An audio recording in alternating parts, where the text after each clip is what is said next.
So we shall discuss the play Crucible by Arthur Miller. Arthur Miller is an American playwright and this play is written in 1953. This is dramatized and partially fictionalized story of the Salem witchcrafts that took place in Massachusetts Bay Colony in 1692 to 93. So let us see what is the Salem witch trials. It is a series of hearings and prosecutions of people who are accused of witchcraft in colonial Massachusetts between February 1692 and May 1693. More than 200 people were accused, 30 were found guilty, 19 were executed by hanging. Of this 19, 14 were women and 5 were men. So this particular work is written in early 1950s and the play Crucible takes place in Salem, Massachusetts during the 1692 Salem witch trials. So this was a time when paranoia, hysteria and deceit gripped the Puritan towns of New England. Paranoia is a mental condition in which people have delusions of persecutions and unwarranted jealousy and exaggerated self-importance that works into the normal system of the society. Hysteria is uncontrollable emotion or excitement, and deceit is like cheat, Now, this have captured the events in a riveting story, in a very compelling story, which is now considered as a modern classic when in the theater. He wrote it during the Red Scare of 1950. So this particular drama is written in 1950s during the Red Scare. I will tell you what Red Scare is.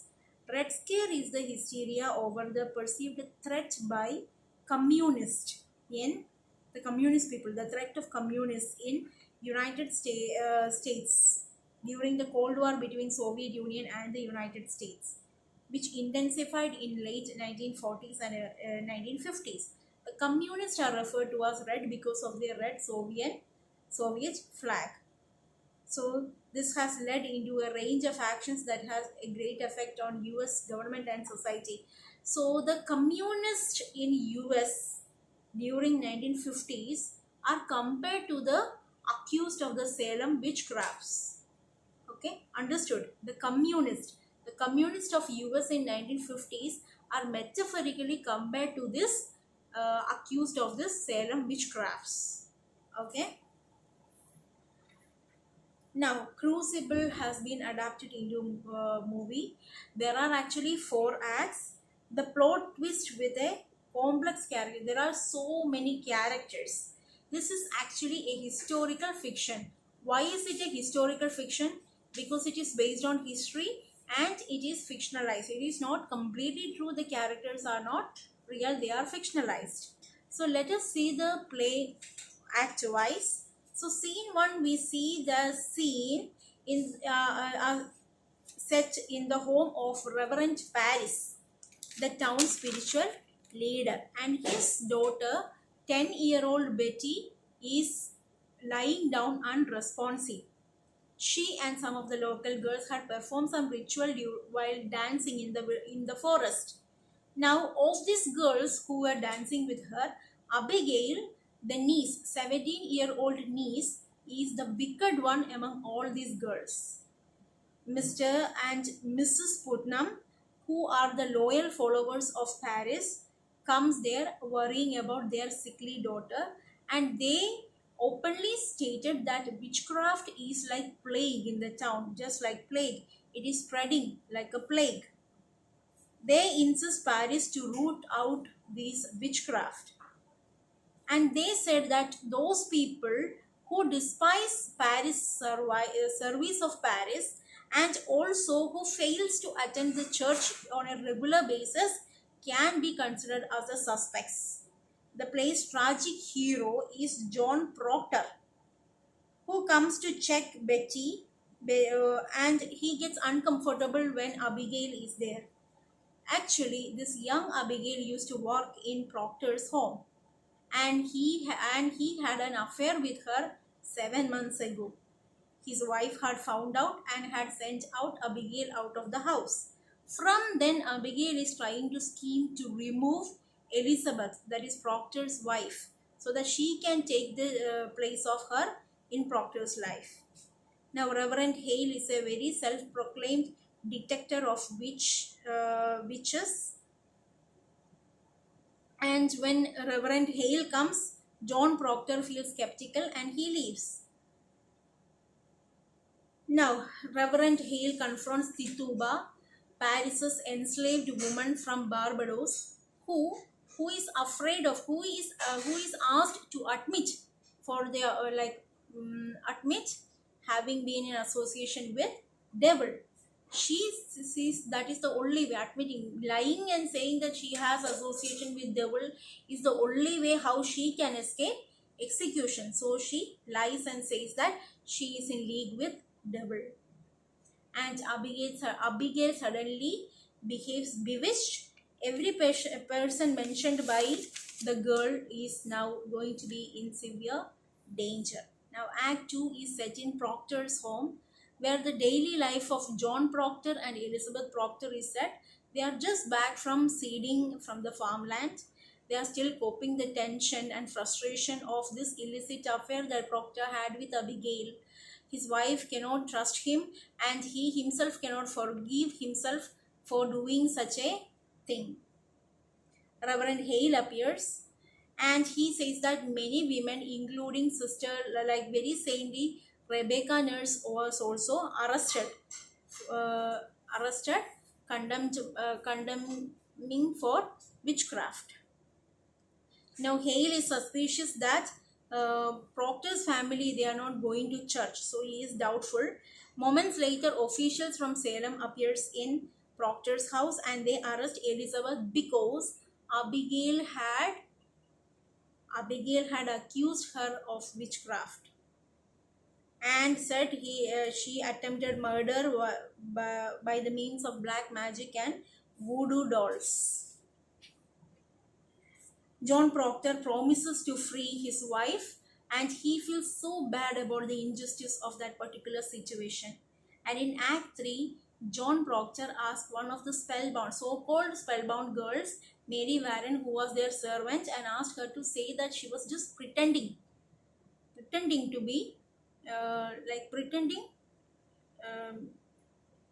pretending to be with devil.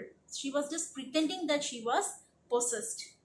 Now the judges are Judge Hawthorne and Judge Danforth, who are so strict and who can never be fooled. John Proctor brings forth the servant Mary Warren and she says she never seen devils, but the judge is not going to believe.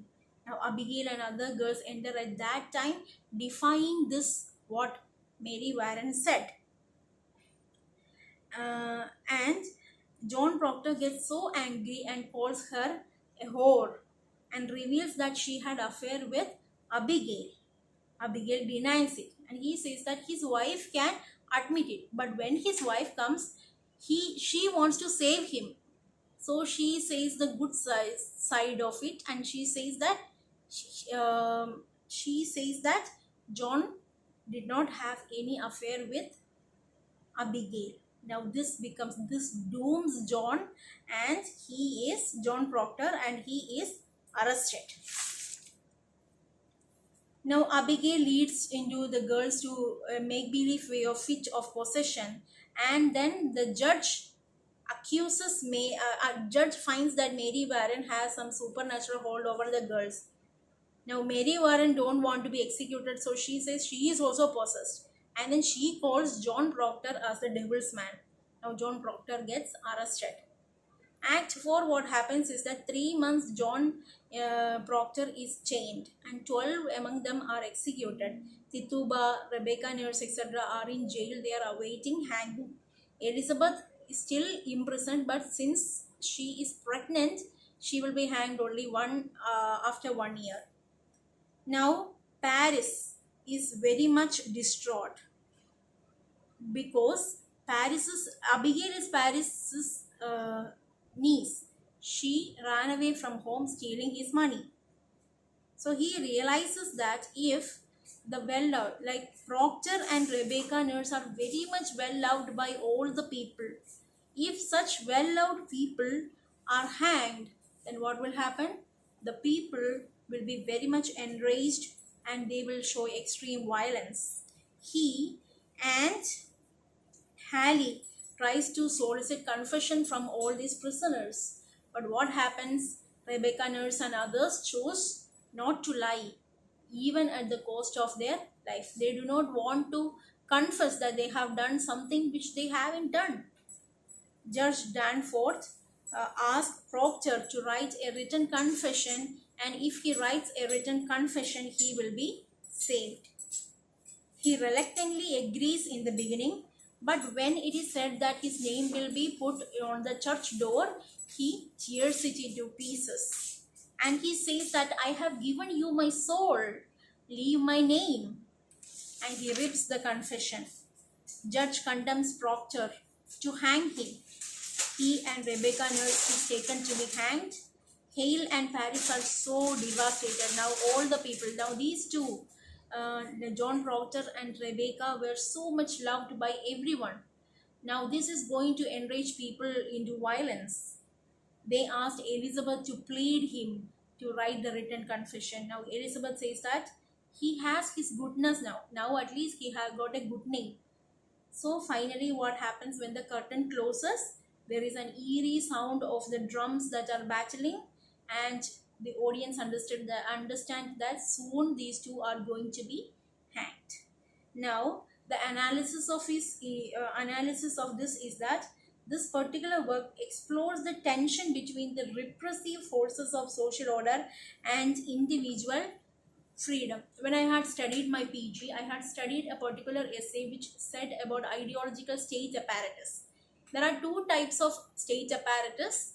One is ideological state apparatus and the other one is repressive state apparatus. Now, it is based on an ideology that the entire society is ordered. They have framed this ideology in such a way that there will be order in the society. So, the ideological state apparatus includes home, school, church, etc., where we are made to obey certain things or to live in a certain way. At home we are said do like this, live like this. In the church also we are given like that. In the school also we are trained like that. So ideologically they are training us to follow the order that is there in the society. What about the repressive?